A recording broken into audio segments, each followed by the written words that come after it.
Welcome to our channel law कक्षा। Student, आज हम डिस्कस करने जा रहे हैं सर हेनरी की थ्योरी।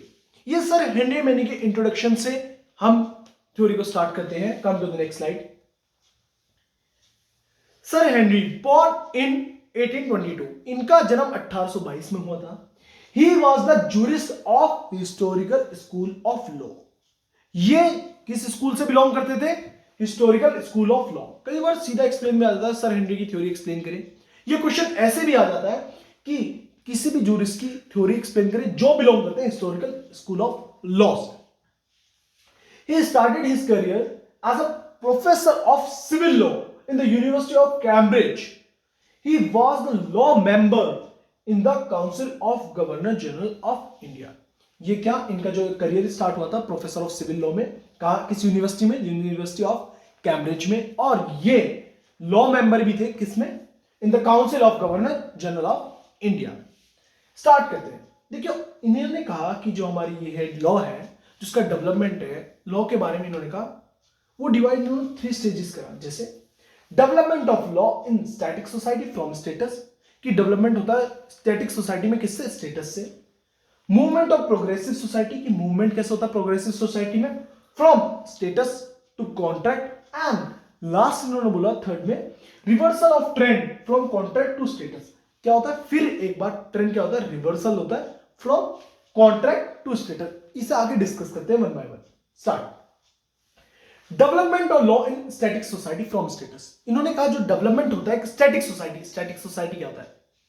देखिए, जो हमारे स्टैटिक रहती है कांस्टेंट, उसमें according to the environment changes नहीं आते जल्दी, स्टैटिक सोसाइटी कहते हैं उसे। स्टैटिक सोसाइटी में लॉ का डेवलपमेंट कैसे होता है? स्टेटस से होता है। ये एक आपको चार्ट दिख रहा होगा, pater family, family group, gens, tribes, community. तो एशियन टाइम्स में क्या थी? पैटर फैमिलीज थी। पैटर फैमिलीज कौन सी होती है? जिसमें फादर को ही या मेल्स को ही राइट्स मिलते हैं।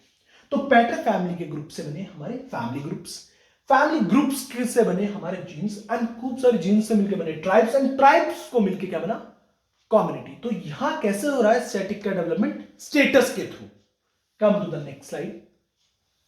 मूवमेंट ऑफ प्रोग्रेसिव सोसाइटी क्या होती है? प्रोग्रेसिव सोसाइटी क्या होती है? जो according to the environment law में चेंजेस लाती है। जैसे हमारे लॉज में कई बार चेंजेस होता है to the need of the society, तो उस सोसाइटी को क्या कहते हैं? प्रोग्रेसिव सोसाइटी कहते हैं। From status to contract, pater family widen away. अब ये क्या कहते हैं? जैसे पैटर फैमिलीज क्या थी? पैटर फैमिलीज टूटने लगी। जैसे इनिशियल एंशिएंट टाइम में क्या होता था? इनिशियल स्टेज कि भैया वहां के लोग, गांव के लोग अब क्या व्यापार करने के लिए बाहर जाने लगे। तो जो पैटर फैमिली थी वो क्या होने लगी? डिवाइड होने लगी, टूटने लगी। अब वो काम के लिए, रोजगार के लिए शहर की तरफ बढ़ने लगे। Right were dependent on individual contract. जो उनके राइट्स थे वो डिपेंडेंट हो गए इंडिविजुअल कॉन्ट्रैक्ट में। Emergence of the contractual relationship between the individuals. अब उनके कॉन्ट्रैक्चुअल रिलेशन होने लगे इंडिविजुअल्स के लिए। जैसे पहले के एंशिएंट टाइम में क्या हो गया? फादर ने कहा ये चीज करनी है, तो वो चीज मानी जाती थी। अब वो चीज क्या हो गया? वो उन्हीं के रूल्स को, उनके स्टेटस को अकॉर्डिंग क्या चीजें चली आ रही थी। अब प्रोग्रेसिव सोसाइटी में क्या हुआ? वो भैया अपने जो फैमिलीज थी उन्हें छोड़ छाड़ के कहां आ गए? हमारे शहरों में आ गए। क्यों आ गए भैया शहरों में? रोजगार के लिए आ गए। तो वो क्या हो गई? जो उनकी पैटर फैमिली थी वो क्या हो गई? वाइडेड हो गई, डिवाइड हो गई, टूट गई। जो उनके राइट्स थे वो क्या हो गए? डिपेंडेंट हो गए। जो उनके रिलेशन थे, जैसे वो फादर की बात मानते थे, अब वो किसके बारे में आ रहे हैं? भाई जो जिस फैक्ट्री में काम कर रहे हैं, जहां वो किराएदार हैं, तो उनके अकॉर्डिंग उनके कॉन्ट्रैक्ट्स बनने लगे, कॉन्ट्रैक्चुअल रिलेशनशिप होने लगा उनका डिफरेंट डिफरेंट इंडिविजुअल से। जैसे भाई जिसके यहाँ रेंट रहे हैं उनके साथ रेंट एग्रीमेंट, उनके साथ कॉन्ट्रैक्चुअल हो गए, आप ये इतने पे करेंगे, इतने मंथ तक रहेंगे, ये चीज करेंगे। फैक्ट्री वालों से उनके कॉन्ट्रैक्ट होने लगे। कैसे कॉन्ट्रैक्चुअल हो गए रिलेशनशिप उनका? कि भैया आप इतने टाइम वर्किंग आवर्स करेंगे, आपको ये पे स्केल दिया जाएगा, ये वेजेस दिए जाएंगे। मूवमेंट स्टार्ट हो गया था किस चीज का? Movement of progressive society has to be from the status to contract. जो मूवमेंट था प्रोग्रेसिव सोसाइटी का, from status to contract convert होने लगा। जैसे स्टेटस की बात क्या थी, जो हमने इससे पहले स्लाइड में जो चार्ट डिस्कस करा था, pater families, family groups, gens, tribes, community. तो वहां स्टेटस के थ्रू हमारे स्टैटिक सोसाइटी में डेवलपमेंट हो रहा था। प्रोग्रेसिव सोसाइटी में कैसे हुआ? स्टेटस से क्या हो गया? कॉन्ट्रैक्ट में आ गए। पैटर फैमिली डिवाइड हो गई है, रोजगार के लिए शहर आ चुकी है, उनके इंडिविजुअल कॉन्ट्रैक्ट्स हो गए, वो डिपेंडेंट हो गए, और ऐसे ऐसे करके हमारा जो प्रोग्रेसिव सोसाइटी का था उसका क्या हो गया, मूवमेंट स्टार्ट हो गया। कैसे? From status to contract. Come to the next. Third one क्या था, अब रिवर्सल ट्रेंड के बारे में बात हो रही है कि ट्रेंड क्या हुआ, रिवर्सल हो गया फ्रॉम कॉन्ट्रैक्ट टू स्टेटस। अब क्या हो गया, रिवर्सल ट्रेंड हो गया। जैसे new problem arises due industrialization and urbanization. जो फैक्ट्री थी वो बहुत ज्यादा और मॉडर्न हो गई और इंडस्ट्रियलाइजेशन हो गया। जैसे पहले मैन मेड बनाए जाते थे प्रोडक्ट, अब मशीन्स बना रही। तो भाई जब एक हमारे शहरों में मशीन से हमारे प्रोडक्ट बनने लगे तो हमने क्या करा, जो गांव से लोग आए थे, वर्कर्स आए थे, तो उन्हें क्या करना, निकालने लगे। तो न्यू प्रॉब्लम अराइजेस होने लगी उनके। प्रॉब्लम ऑफ इनइक्वालिटीज, जो प्रॉब्लम थी वो इनइक्वालिटीज की अराइजेस हुई। एसोसिएशन वर फॉर्म्ड, जैसे आपने सुना ट्रेड यूनियंस, तो वहां एसोसिएशन बनने लगी। जैसे जो भी वो वर्कर्स थे डायरेक्टली बात नहीं करते थे कि अगर हम मालिक के पास डायरेक्टली जाएंगे तो वो हमें कहते हैं जाओ अपने घर जाओ, गाँव जाओ, हम नहीं रख रहे जॉब पे। तो तब क्या बनने लगा, एसोसिएशन बनने लगी। और वो एसोसिएशन का जो लीडर होता था, मालिक भी उसी की बात सुनता था। तो यार सिंगल इंडिविजुअल की जो वैल्यू थी वो डिक्रीज होने लगी। रिवर्सल ट्रेंड आ गया किस चीज का, फ्रॉम कॉन्ट्रैक्ट टू स्टेटस। अब क्या हो गया, रिवर्सल ट्रेंड आ गया। अब कॉन्ट्रैक्ट से क्या हो गया, स्टेटस पे ट्रेंड आने लगा। Come to the next slide. 4 stages of development of law in the static society. एक स्टैटिक सोसाइटी में डेवलपमेंट कैसे होता है, कैसे कौन कौन सी स्टेजेस होती है लॉ की, वो डिस्कस करते हैं। फिर हम प्रोग्रेसिव सोसाइटीज की स्टेजेस डिस्कस करेंगे। डिवाइन लॉ, एंशिएंट टाइम में देखिए जो हमारा रूलर होता है, किंग था, वो क्या करता था, भगवान की बातों को इंटरप्रेट करता था और रूल्स बनाता था। देखिए रीड आउट करते हैं। In the beginning of law was made by the command of ruler. किस लॉ कैसे बनते थे, कमांड ऑफ रूलर, मतलब जो भी वहां किंग है, उस राज्य का जो भी राजा है वो कमांड करता था, वो रूल्स बनते थे। Acting under the divine inspiration and nothing by themselves, मतलब वो ऐसा करता था कि जो भी देवताओं से इंस्पायर होके, भगवान से इंस्पायर होके जो भी उसने कमांड कर दिया, तो वो चीज क्या कर रही थी, वहां का लॉ माना जाता था, जो भी रूलर ने कमांड करा है। Customary law, in the second stage commands become customary law. जो कमांड था रूलर का वो क्या बन गया, वहां का कस्टम बन गया, कस्टमरी लॉ में स्टेजेस में कन्वर्ट हो गया। थर्ड, ये क्या होता है, ये प्रीस्ट क्या होता है, ये सुना है कभी? आपके घर में जो पंडित जी आते हैं, पुजारी आते हैं, उन्हें सबको क्या कहते हैं, प्रीस्ट कहते हैं। प्रीस्टली क्लास क्या थी, the knowledge and the administration of the custom goes into the hand of priest. This is the third stage. क्या था, जो सबसे ज्यादा नॉलेज थी किसकी, कस्टम्स की, एडमिनिस्ट्रेशन की, वो क्या थी, अब वो पंडितों के हाथ में थी।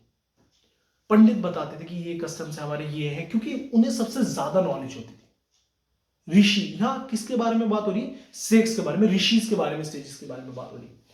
Fourth one, codification, then the matter came into the hand of legislature.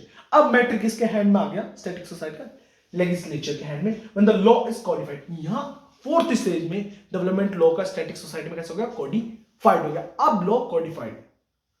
Come to the next slide.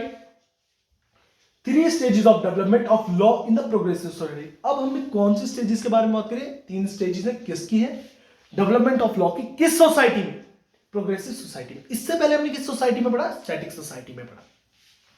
Legal fiction, progressive society and static society को आपको दोनों का ही मतलब पता है। प्रोग्रेसिव सोसाइटी जो लॉ को चेंज करती है according to the environment, like जो भी हमें पता है हमारा जो एनवायरमेंट है डायनेमिक है, चेंज होता रहता है, तो जो भी हमारी सोसाइटी की नीड्स है उसके अकॉर्डिंग हमारे लॉज में चेंजेस आते रहते हैं। Legal fiction which means change of the law according to the changing needs of the society but the basis is not change.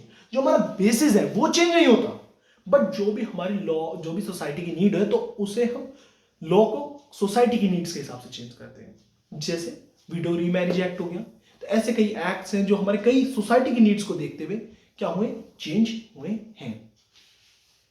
Equity, equity means discretion in the certain cases the जज decided the case as per their discretion. अब ये discretion word क्या, ये क्या है, कई बार ऐसा होता है, कई बार ऐसे केसेस आते हैं जो केस के जो पनिशमेंट है या कोई भी ऐसा सर्कमस्टांसेस होते हैं जो डिफाइंड नहीं होते, तो वहां जज कैसे जजमेंट देता है, on the basis of equity.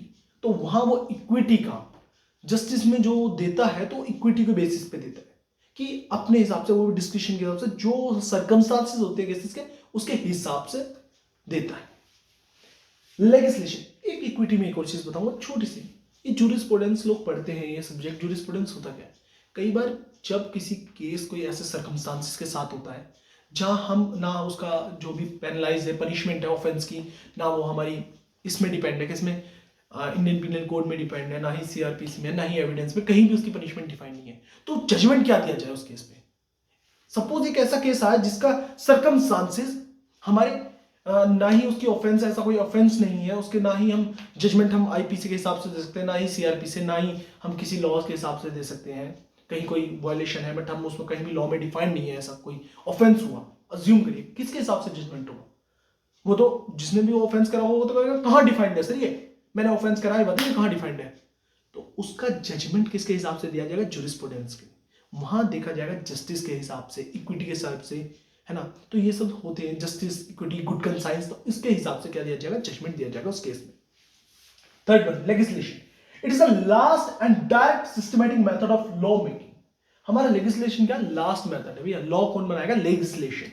Last and direct systematic method है लॉ बनाने का, क्या? लेजिस्लेशन। होपफुली आपको दोनों ही स्टेजेस का डेवलपमेंट, जैसे आपका 4 स्टेजेस थी किसकी डेवलपमेंट की? स्टैटिक सोसाइटी की, और 3 stages of development of law in the progressive society. उससे पहले हमने पढ़े थे 3, जो हमने 3 लाइंस पढ़ी थी, कौन कौन सी लाइंस थी? कि हमारा पहले जो हमारा डेवलपमेंट होता है स्टैटिक का, किससे होता है? स्टेटस से होता है। फिर किसका है? Movement of the progressive society किससे होता है? फ्रॉम स्टेटस टू कॉन्ट्रैक्ट, और reversal trend from contract to again status. Hopefully आपको सर हैंडी में इनकी थ्योरी क्लियर हुई हो। अगर कोई भी डाउट है, कोई भी प्रॉब्लम है, तो विदाउट हेजिटेशन आप मेरे इंस्टाग्राम अकाउंट, लिंक डिस्क्रिप्शन में, शुभम.22 वहाँ डीएम कर सकते हैं। अगर कोई कंसेप्ट में क्वेरी आ रही है या कोई और सब्जेक्ट में भी क्वेरी है तो विदाउट हेजिटेशन आप मुझे डीएम कर सकते हैं। अगर मेरी वीडियोस अच्छी लगती है तो मुझे ज़्यादा से ज़्यादा सपोर्ट करिए, मेरे एफर्ट्स आपको सही लगते हैं तो आप ज़्यादा से ज़्यादा इस वीडियो को शेयर करिए, लाइक करें, subscribe my channel, also press bell icon for the new notification. Thank you so much.